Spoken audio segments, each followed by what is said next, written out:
So my name is Jacob Hoffman-Andrews. I'm a staff technologist at the Electronic Frontier Foundation.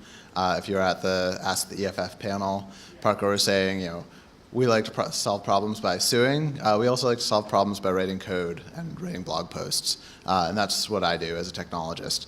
So specifically, my biggest project these days is Let's Encrypt, which is part of EFF's ongoing project to encrypt the web. Pardon me, it's going to be a little awkward because I couldn't get my speaker notes on the screen and the slides up there, so I'll check back to see what page I'm on occasionally. So to start off with, I'd like to explain a little bit about the project to encrypt the web and why we care so much. So you're probably familiar with HTTP versus HTTPS. HTTPS is the more secure version of HTTP. It protects your data in transit and ensures that you're talking to the website you think you're talking to. So the first and most obvious reason why we care about encrypting the web is our friends at the NSA, who are hoovering up everything, and especially they love plain text, which is HTTP, is plain text, and it's easy to look at, interrogate, find selectors in, find data in. We also know that they actually care about SSL, which is the protocol underlying HTTPS, because they try to find ways around it. This famous slide from the Snowden leaks shows a little smiley face with SSL added and removed here. So when they find encryption, when they find SSL, HTTPS, they try to bypass it by going to the interdata center links. But we've actually started to see a bunch more kind of commercial level attacks recently. So for instance, about a year and a half ago, EFF kind of sounded the alarm about Verizon's new tracking program using this UIDH header. And the way they were doing this tracking was actually really novel. They would take HTTP traffic passing through their network, they would modify it, and they would inject a unique header for every user. So if you were a website that had visitors from Verizon, every one of those visitors would have a unique cookie tagging them that doesn't respond to their browser's privacy controls or deleting cookies, or if you have Privacy Badger installed, that wouldn't help. The only thing that helps with this type of injection and traffic modification is HTTPS. We've also seen Comcast using HTTP vulnerabilities, like the fact that HTTP is so trivially man-in-the-middleable, to insert ads into their web pages. And the funny thing is they're doing all this just to insert ads about themselves, telling you, you are on an authentic Comcast Wi-Fi hotspot. We're man-in-the-middling your traffic, but you can be sure you're safe. You're on a Comcast hotspot. The other really important thing with HTTPS is HTTP2. HTTP2 was standardized, I believe, last year, but has already seen a lot of deployment, and it's got a lot of performance improvements over HTTP. But what the authors of the spec found is that in practical deployment, these middle boxes, caching layers, and caching proxies, and of course Bluecoat boxes, munge the HTTP so badly that if you tried to change any protocol aspect of HTTP without adding encryption, you would have a bad time. Some middle box somewhere would munge it and would break the protocol. So in practice, if you want HTTP2, you need HTTPS to support it. This was one of the really fascinating attacks of the last year or so, was the Great Cannon. This was due to some great research by Citizen Lab. Basically what happened here was GitHub was being used to host some content for greatfire.org, and China didn't like that content, so they wanted GitHub to take it down. GitHub wasn't taking it down, so they started DDoSing GitHub. And this was one of the biggest DDoSes seen on the internet, I think. I'm not sure if the full numbers have been released, but it was a really remarkably large DDoS and remarkably hard to counter. And the reason was this unique way it worked. So China has kind of man-in-the-middle position on a huge amount of internet traffic, not just users inside China, but users outside China. Baidu is, of course, a huge internet company, and they offer a lot of services, including Baidu Analytics. Baidu Analytics is like Google Analytics, but by Baidu. And so that's included by millions of websites around the world, not even just Chinese websites. And visitors from all over the world would visit those websites. And normally, their browser makes a request for baiduanalytics.js. That request goes to Baidu's servers in China, comes back with regular JS. During the attack, when China turned on this tool that Citizen Lab deemed the Great Cannon, those bytes for the Baidu Analytics JavaScript would instead come back with an attack payload, which would basically say, fetch this URL on GitHub over and over and over again. And at the scale, the huge number of people that load web pages that have Baidu Analytics, that added up to a tremendous amount of traffic. And it was very hard to block and filter because it didn't come from any one place. It was essentially an instant botnet made out of browsers. And the thing that made this possible was HTTP rather than HTTPS. So, if we had an all HTTPS internet, this type of attack would no longer be possible. I mentioned in the slide title PKI. I realize this is a jargony acronym, and feel free to raise your hand if I say a jargony acronym and I forget to define it. PKI is public key infrastructure. It's how you know which key goes where. So, for instance, with PGP, you manually verify each other's keys on the web.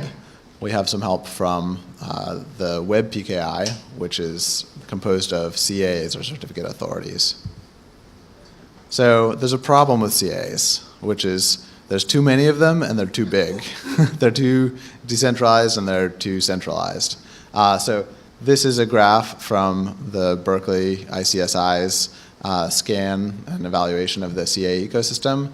There's literally hundreds of CAs, or certificate authorities, and each one of them is trusted to vouch for any website on the internet. So, if you run a website and you use HTTPS, there's, hundreds of entities who could sign a valid certificate for you.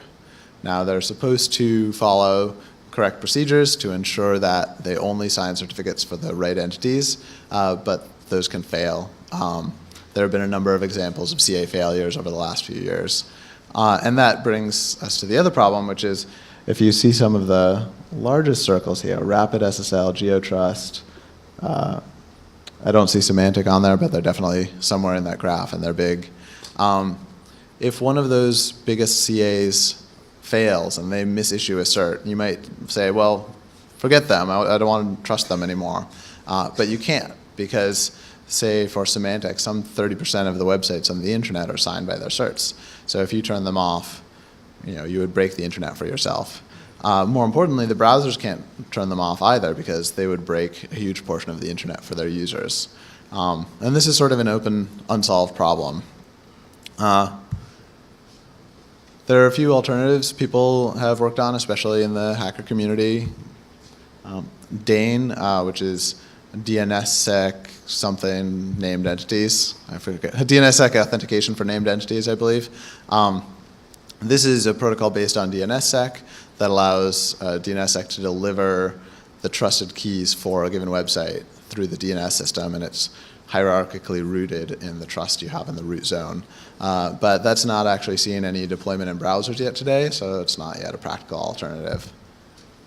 Sovereign keys was a proposal by my colleague at EFF, Peter Eckersley, along with some others, to put identities in an immutable public log that could be used not only for vouching for identities, but also for censorship resistance. But again, we're not seeing practical deployment of this in browsers.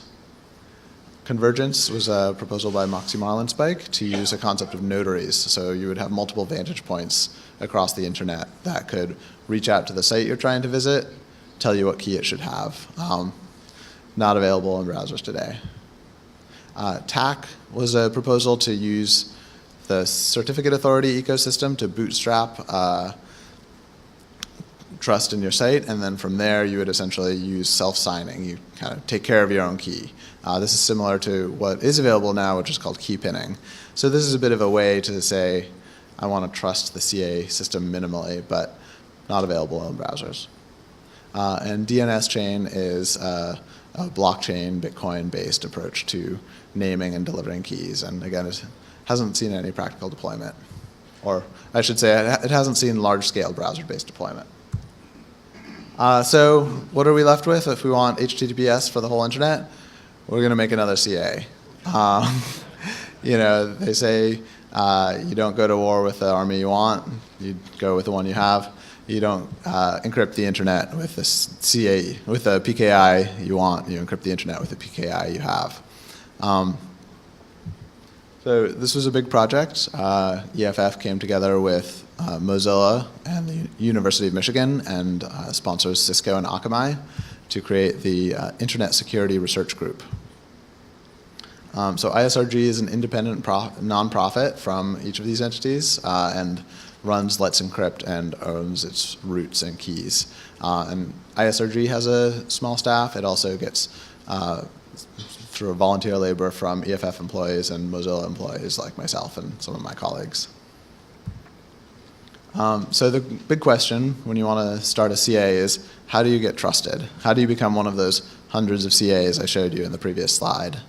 So the decision of which CAs are trusted is to some extent up to the browsers and to some extent up to the operating systems. It's a question of what's called trust stores. So a trust store is a list of CAs where you say, these are the CAs that are allowed to sign in my world. So you have essentially three options.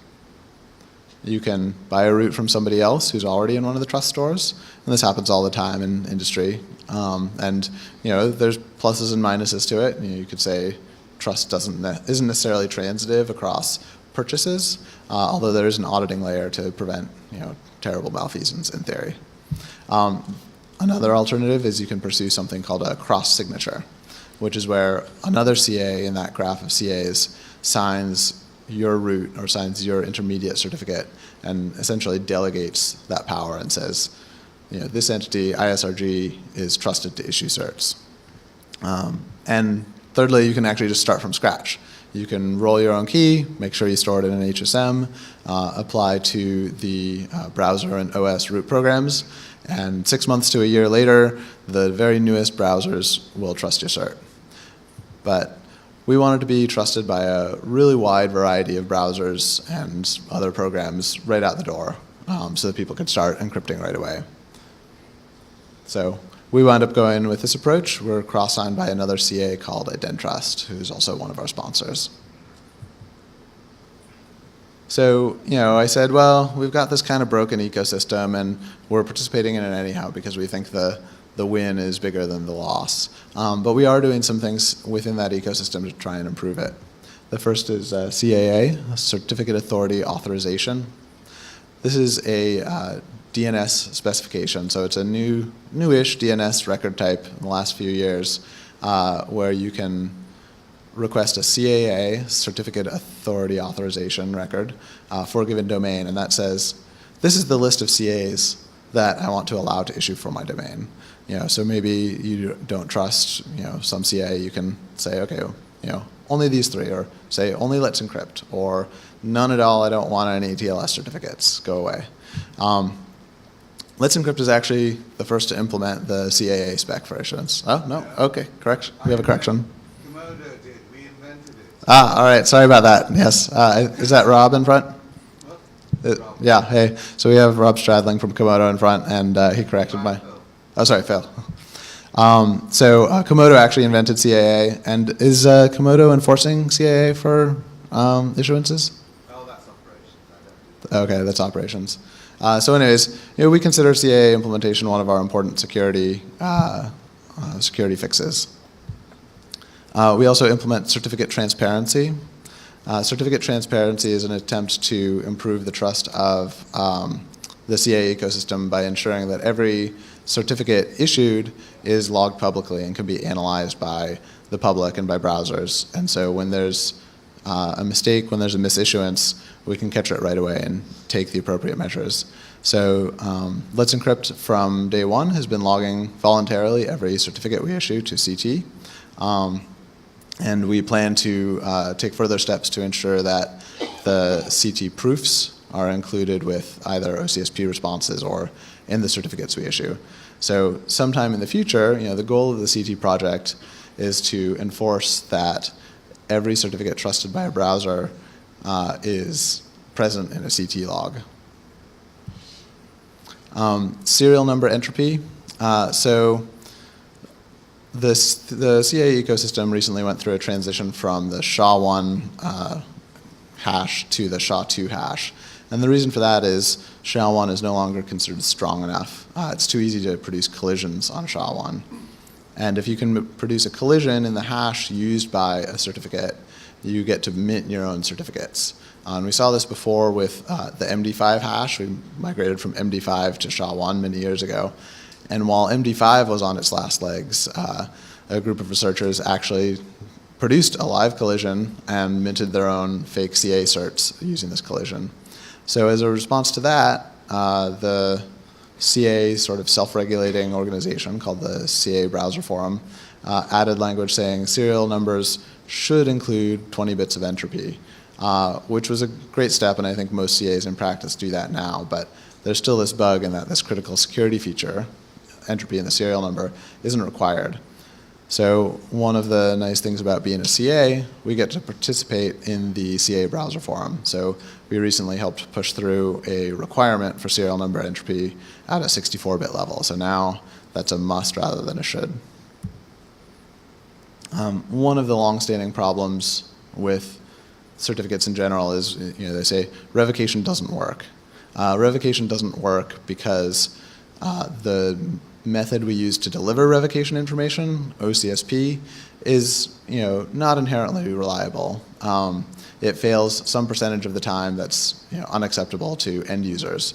So if you're visiting a website and the website is up but the OCSP responder is down, you generally don't want that to stop you from visiting the website.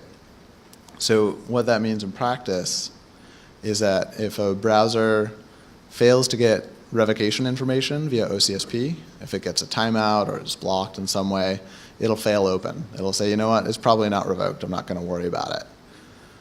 But you can imagine if you revoked your cert because somebody stole your key,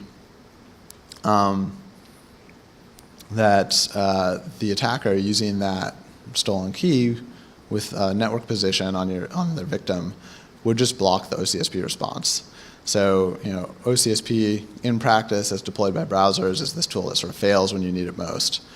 So there's a recently standardized spec called OCSP must staple. That's actually called TLS feature, but before that it was most commonly known as must staple, which basically says, when I make a handshake with a web server, if it has this extension in the certificate, I should always expect to see a stapled response attached. And if I don't, when I say stapled, that means that the server has gone to the OCSP server, OCSP responder itself, fetched a signed response that's up to date and has a timestamp, and attached that to the handshake.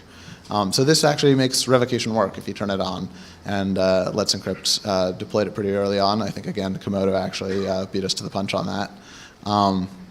But this is, we're trying to make revocation actually work on the web. So takedowns. One of the things that doesn't get talked about a lot is the power of your CA to take down your website through revocation. I said, OCSP is a tool that fails just when you need it most, but it also works when you don't want it to work. If your CA decides to unilaterally to revoke your certificate, your visitors are going to see a warning that your site is unsafe. Now, I haven't seen this actually happen in practice, but because not all certs are logged to CT yet, it's actually not possible to do the comprehensive research necessary to find out how often revocations are happening. So when we developed Let's Encrypt's policies, we tried to take a very content-neutral approach and say, we don't want to revoke certificates based on the content of the site. We revoke them if the key is compromised or a certain number of other requirements that we have. Now, we've had to make some compromises there based on the requirements placed on us by root programs in the CAB forum. So we do some amount of phishing check at issuance time where you talk to the Google Safe Browsing API.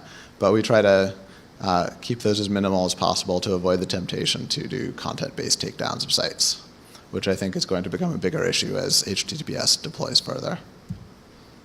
And we have some community forums that started out as a support tool for Let's Encrypt itself and for our many clients, but I think these are quickly becoming one of the best places to get advice on TLS configuration on the web today. I work pretty hard to keep them a friendly place and always welcome more people. Come check them out and either contribute advice or ask questions. So one of the other really cool things about Let's Encrypt is this new protocol Acme, which is the Automated Certificate Management Environment, which is clearly a backronym. I'd like to say it's named after the Acme Bread Company in San Francisco, because certificates should be like bread, and that everybody should have all that they need. But it's actually named after the Acme company in the Roadrunner cartoons that produces boulders and anvils, and that's where the name of our server software comes from. It's Boulder. It's an Acme boulder. So here's the URL for the IETF process. It's an IETF standards track document. Would love to get more feedback, more analysis. So right now, Let's Encrypt is the only CA implementing Acme, but StartCom, who runs StartSSL, has recently committed to implement Acme. They rolled out their own kind of Acme-like protocol with a custom client in a service called Encrypt. Some researchers found that there were vulnerabilities in how that does validation. So they've since decided, let's use the standard Acme. SSLmate is not technically a CA, but is a kind of front end to a number of CAs that has a really convenient tool for setup. Andrew, who runs SSLmate, is also considering implementing Acme.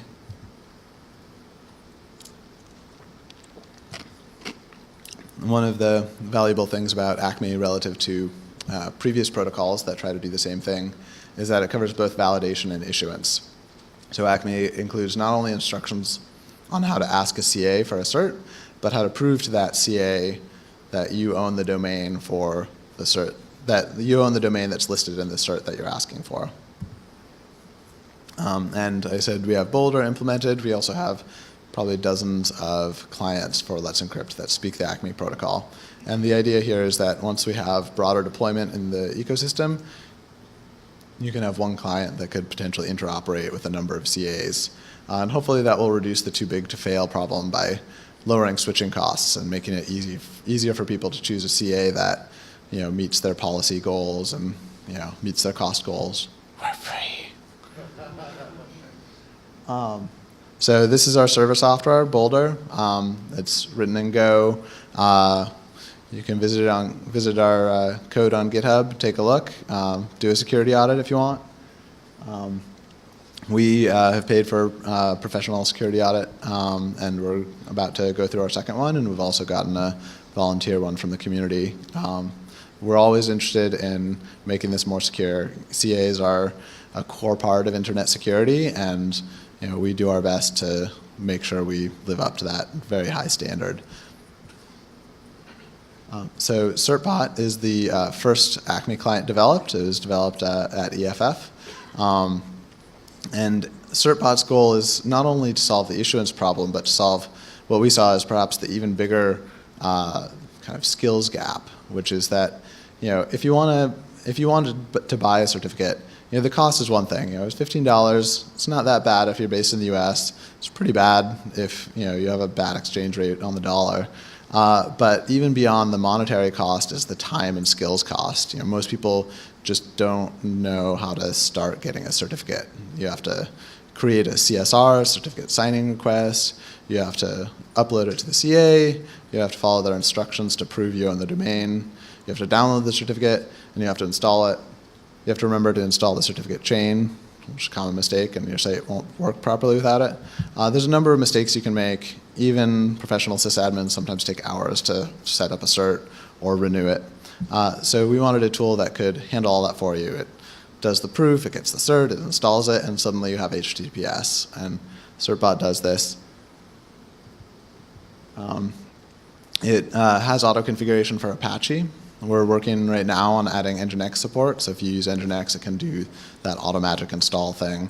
Also, one of the common misconceptions about Serpent is that it requires root. Certainly, kind of the smoothest flow is if you have root and it can write keys with only root privileges, reconfigure your Apache, write logs with only root privileges. But with a little bit of config, it works just fine. as a non-root user. I mentioned we have a broad client ecosystem. This is just a small sampling of the ones we have. Lego is a client in Go. It's pretty small and straightforward. Caddy is a really unique web server.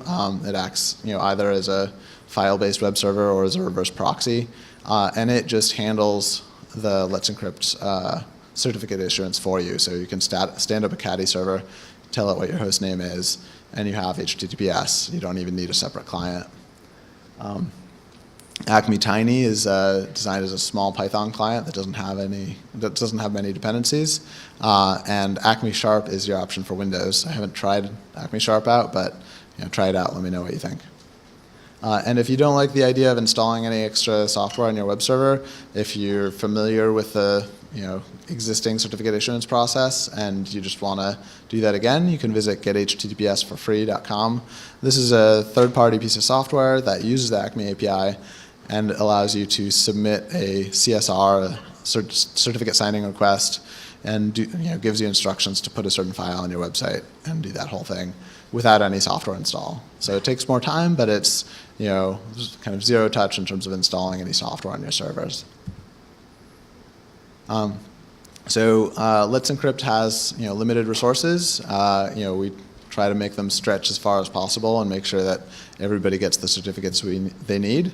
And I think it's a commonplace of running a service on the internet that if you give somebody something for free, they'll use all of it.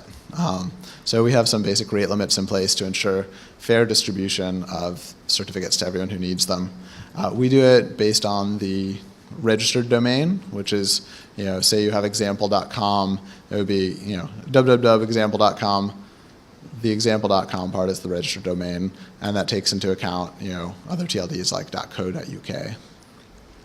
So within one registered domain, you can issue up to 20 certificates per week. The certificate is kind of the basic unit of what consumes resources for us. But each one of those certificates can contain up to 100 subject alternative names. So you can have 100 names on that cert. They don't all have to be for the same registered domain, but if you're trying to get as many subdomains as you want on a single cert, you can do 100 of the subdomains, do 20 a week. So each week you can do 2,000 new subdomains in certs. The other thing we really care about is renewal. Obviously, we never want a renewal to fail because you hit rate limits or somebody else who's also sharing a domain with you hit the rate limits. So we have an exception in place. If you'd issued a certificate before and then you go to issue a certificate with the same set of names, you get a free pass on this particular rate limit. And so what that means in practice, it means two things. It means you have a defense against hitting a rate limit while you're trying to renew, but it also means in practice you can continually grow the set of names for which you can issue for your domain. So in week 1 you issue 20, in week 20 certs. In week 2 you issue 20 new certs and potentially renew your previous ones, although you actually have many days before you have to renew. So 90-day certificates. This has definitely been one of the most controversial decisions Let's Encrypt has made. But so far, I think it's working out fairly well. There are kind of two main reasons we decided to go for 90 days, even though more traditional CAs tend to go for a year. One is key lifetime. We saw with the Heartbleed attacks of 2014 that it's possible to have roughly internet-wide potential key compromise. Any server running OpenSSL in 2014 might have had its private key compromised, and there wasn't really a good way to be sure. And it was a year before all of those keys were rotated off, and not necessarily even all of them. With 90-day certificates, if people are issuing their certificate each time with a new key, the time of exposure to that type of attack is smaller. But I think the even more important effect here is that it's allowed us to build expertise much faster with automated issuance and especially automated renewal. Let's Encrypt's goal is not just to reproduce the existing CA structure but make it free. We're actually trying to do something new and special, which is make this stuff easier, make it more automated. So if we went with a one-year schedule, it would have been a year from our first launch before we saw any experience with renewal at all. and we will only get a chance to improve our systems and for clients to improve their code once a year. So this way we've actually, we get about 6 opportunities through the year to, for each client to renew and make sure that renewal is working. And the goal here is if everybody can do automated renewal, or a large majority of sites can do automated renewal, we can get rid of the "this certificate has expired" message, which is kind of a counterintuitive thing. You'd think longer lifetimes would help more with that, but we think this is actually contributing to a stronger auto-renewal ecosystem. And it's also encouraging hosting providers to build in core integration rather than relying on their users to go to sites like get HTTPS for free and paste in the certificate. So how are we doing by the numbers? This, to me, is one of the most interesting ones. My colleague J.C. Jones did some analysis, and this is, again, based on the certificate transparency project I talked about. So there's some large fraction of certificates that are available on the web that are now in the CT logs. And beyond its benefits for transparency and auditability of CAs, certificate transparency is a godsend for researchers because you have a large set of certificates you can analyze. So what JC found based on CT data and also based on data from census.io, that's CENSYS.io, which is a scanning project from the University of Michigan. He found that of all the certificates issued by Let's Encrypt, if you look at the host names in those certificates, 94% of them had never been used in a certificate before that had been seen by Census or certificate transparency. And this is really the number we're trying to affect. As much as we want people to be able to save money on their certificates, we're really trying to get new sites onto HTTPS. And so far it seems like we're doing that fairly well. This is an up and to the right graph, number of currently unexpired certificates. We're currently at 4.5 million.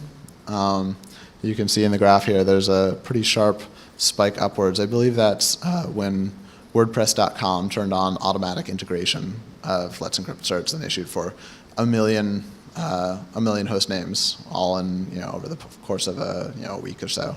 And that's an example of the great power of hosting provider integrations. Is you can turn on HTTPS for people who wouldn't even necessarily know what HTTPS was or why they should turn it on, and they don't have to think about it.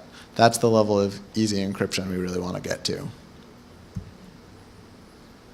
This graph, I don't know how well you can read it from back there. This is not quite as reassuring. This is the percent of page loads. Yeah, it's very small text up there, but a percentage of page loads over SSL, aka HTTPS, and this comes from Firefox telemetry. So Firefox has code in it that will collect various data that helps Mozilla improve the browser and report it upstream to Mozilla if you let them. The great thing about Firefox telemetry is that they actually make it public. It's anonymized, so you can't find data about a particular user, and it will tell us the number of page loads over SSL versus the number of non-SSL page loads. And you can see this is also up and to the right, but not quite so up and not quite so to the right. We were at approximately 37% in September of 2015, and we're now hovering right around 45%. So we've come 7% over the course of about a year. If you extrapolate that linearly, which it's almost certainly not going to be linear, but we'll get there in 7 to 8 years, getting into 100% HTTPS. Personally, I think that's not nearly fast enough, and we need to kind of step up this rate a little. So we're going to be looking for more ways to increase the rate of adoption. And you can see there's a little bit of a kink in the graph when Let's Encrypt launches, but we'll see on this next graph. This is the percentage of validations using Let's Encrypt certificates. And so this is also from Firefox telemetry. And what you can see here is we start out small, we get big fast. This is kind of proportional to our number of issued certificates graph. But on the right is the percentage, and it's 0.15% of validations. So Let's Encrypt is issuing a lot of certs, but they're mostly to what we would call the long tail or relatively small sites without a huge amount of traffic. And honestly, that's fine. That's the the goal here is not just to get the Googles and the Facebooks of the world encrypted, which, partly through EFF activism, they decided to go HTTPS some years ago. But we also want to get those smaller sites for which people would say, it's just not worth my time to encrypt this site. It's not worth 3 hours. Oh, 5 minutes? It might be worth 5 minutes. 0 minutes? And my hosting provider did it for me? Sure, it's totally worth 0 minutes. So, obviously, like any project, we want to see our fraction of validations go up. And so this is a number we'll work on. So, the kind of the big question posed in the title is, how many certificates are we going to issue? I kind of gave away the punchline there, which is, by some estimates, there are about 1 billion websites.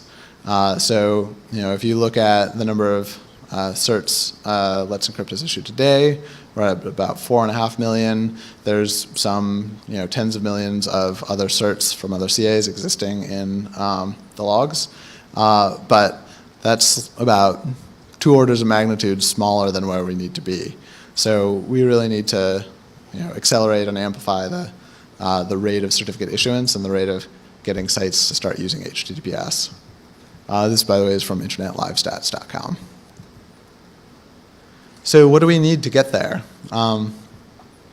So first off, read the code. You're a bunch of hackers. Would love you to take a look and try and find any vulnerabilities.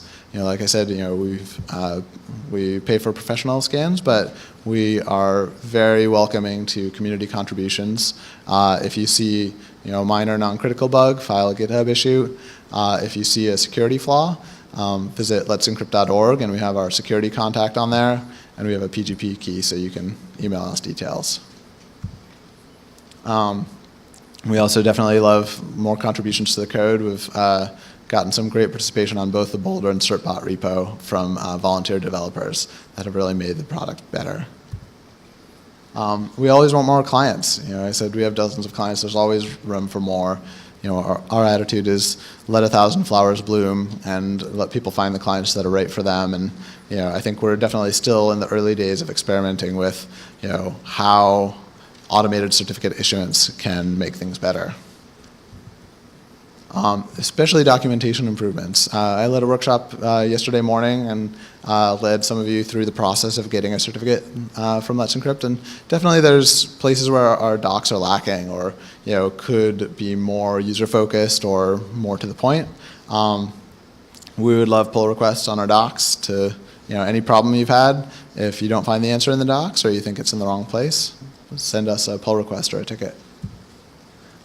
So a lot of the work on both Let's Encrypt and ISRG comes from staff like myself, funded by EFF memberships. We have a booth downstairs. I've been working the booth some of the time, and it's been great to see how enthusiastic everyone is here. Could I see a show of hands? How many people here are EFF members already? Nice. That's a lot of you. So, by the way, I have some special Let's Encrypt stickers that we haven't had at the booth till this morning because I forgot them in my luggage. But if you want to go down to the booth after this talk, you can get a Let's Encrypt sticker. So membership funds EFF and funds not only Let's Encrypt, but our broader activism for the future of technology. And especially if you become a member, that adds to the numbers that we can put to paper when we write our legislators and say, EFF is a membership-based organization with 25,000 plus members. ISRG is also an independent nonprofit and also has staff of its own, both operational and developers. And so you can give to ISRG on the website, let'sencrypt.org. The other thing ISRG can really use is sponsors. A lot of our money comes from large hosting companies and providers who look at their current bill for CA services and say, well, we could spend a fraction of that on a sponsorship for Let's Encrypt and use their certificates. So if you belong to an organization that has some money and you'd like to see them sponsor Let's Encrypt, definitely get in touch about that. And especially hosting provider integrations. I showed on that earlier graph where we saw a big spike from just one hosting provider integration. We've seen a number of others also, and all of those have been extremely good for users in that sites are just easily available over HTTPS. So if you know someone at a hosting provider, if you work at a hosting provider, see if you can integrate Let's Encrypt for automatic free encryption for your end users. And it's a little off the bottom of the slide here, but CT implementations. So I've mentioned a few times just how key certificate transparency is to the health of the CA ecosystem. But CT itself is in its early days, and it needs a bunch of things. So in particular, we have about one CT implementation of the log server, and we need at least one more to really feel confident that it's in the spec and get it standardized. And we also need more people deploying CT logs, which is a fairly big task. You need a pretty solid institution to back it up, run multiple data centers, make sure that it's going to be reliable. What we've seen over the last few months is that some of the initial logs that were in CT have been disqualified, at least from Google Chrome's program, because they didn't meet the reliability requirements. So that leaves us in this awkward position where the only CT logs we have are run by Google, and we really want a lot more organizational diversity in this system that keeps tabs on the internet security. So if you feel like you can write a CT log or deploy a CT log instance, please do so. The world needs you. And now I'd like to open it up for questions. The mic is up front. Please come up and speak into the mic.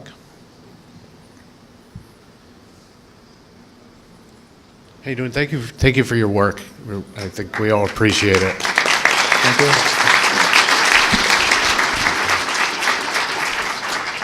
I'm wondering if you're anybody that could speak to the history of the CA system, and if you could confirm a memory from my old days that when VeriSign and Thought were the only game in town.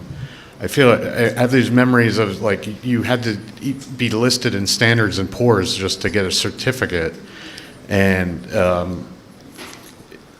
so I wasn't there in the early days, but I've read up a little on the history, and certainly when the CA ecosystem was just getting started, validation standards were higher and based on real identities, and I think over time competition has kind of driven down the level of real-world validation required for identities.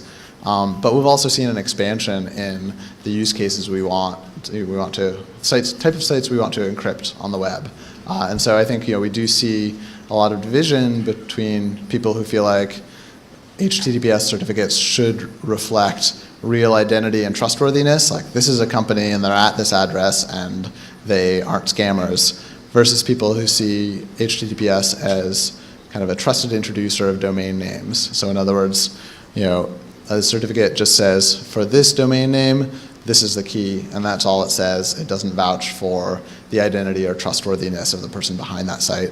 So, I'm in the latter camp, and I think generally speaking, Let's Encrypt is in the latter camp, which is that CA certificates are for this trusted cryptographic binding as opposed to a trustworthiness measure. And do you think that the flaws in the current system are kind of rooted in its connection to old world institutions, or I feel like the original assumption was the only use case was financial transactions. Right. I think the flaws are inherent in the structure of the system. PKI is really hard. We have essentially three trust models: TOFU, trust on first use, which SSH uses; Web of Trust, which PGP nominally uses, but most people just verify the keys of the people that are talking to, and kind of a hierarchical CA-based system, which HTTPS uses. And each of them has major flaws. I don't think anybody has synthesized them all into something really good that has all the properties you want. But fundamentally, this type of hierarchical system has these types of problems, although we can patch some of them. Thank you. Thanks. Are you supporting wildcard certificates? We don't currently support wildcards. We might in the future. We're still working out in the Acme spec what types of validations would have to be done. We actually recently landed a significant change to how the order of Acme validations to better accommodate both paid CAs and wildcard issuances. Okay, thanks. How about TCP Inc.? Are you following that at all? Sorry, say again? TCP Inc., increased TCP security. So the idea these people have is every time you start up a TCP connection, you do an ephemeral Diffie-Hellman unauthenticated so that you get to encrypt. You're vulnerable to a man-in-the-middle attack, but the idea is that you want to drop this deep into the stack so the crypto's happening automatically. Yeah, I definitely I love the idea in principle. I think HTTPS is kind of becoming this huge, probably one of the biggest crypto systems deployed on the planet. But that does mean we're neglecting other systems, like SMTP still has horrible vulnerabilities and very often isn't encrypted. In terms of ephemeral, non-authenticated encryption, I'm not sure it'll get us where we need to be. We've had similar discussions in the HTTPS realm with HTTP2, and we've had a lot of discussion about whether we can kind of automatically get everybody onto HTTPS if we accept unauthenticated self-signed certs. And personally, my feeling on the matter is that when the enemy is the ISP, as we see with Verizon and Comcast, any protocol that's man-in-the-middleable is going to get man-in-the-middled potentially all the time. We have like middle boxes and optimizers who want to cache stuff or who want to track you or sell ads, and I think we will see that happen consistently to the point where it's just normal. So I think we definitely need authentication in our crypto. I was surprised to see StartCom on the list of people that's using Acme. As I remember they had their Start Encrypt project about a month ago with all of its fundamental architectural issues and then replacing versions without changing version numbers. Was it hard to convince them to use Acme, or did public outcry change it? So this is the cool thing about public standards. As far as I know, nobody from Let's Encrypt actually talked to them or tried to sell them on Acme. There was some discussion on the public lists where other people were like, why didn't you just use Acme? And so they just announced it. It was as much of a surprise to us as anyone else. But yeah, you mentioned their launch and they had some bugs with their validation. How do you proceed with all the stuff that doesn't like Let's Encrypt certificates? How this do you phone or the proxy in the place where I work, stuff like that. Yeah. So the question is, how do you handle devices that don't trust Let's Encrypt? So I mentioned earlier, we did our best to be trusted as broadly as possible by getting a cross signature from the IdenTrust root. But actually, the landscape of who trusts what is really fragmented and complicated, and different devices have different trust stores. And so, you rarely see a CA that, in fact, you probably will never find a CA that can offer 100% validation across all devices. Usually it's in the 99 plus range. Depending on your device, you may or may not have options. So for instance, older Android devices before, I think, 2.2 don't trust Let's Encrypt. And I believe, I'd have to check my docs, but I believe that's actually because of the SHA-1 to SHA-2 transition. All right. Might have time for one more question when I finish this one up, if anyone has one. But essentially, you need to be able to update your software. I think with Android in particular, this is this problem that cell carriers don't always offer OTA updates and manufacturers don't offer OTA updates. So we have a lot of old insecure phones, and that plays into a lot of security elements besides just trusting Let's Encrypt. A lot of systems that, one of the big categories that we're lacking trust in is JavaScript, lacking trust, are not trusted by, is Java. And actually the root that Let's Encrypt is cross-signed by, DST root x3, which is IdenTrust root, was recently included in the most recent Java release. So I'm afraid I don't have any easy answers there except upgrade, and if you can configure root stores, you can add DST root and ISRG root x1 to those root stores. Thank you all very much for coming. I appreciate your support.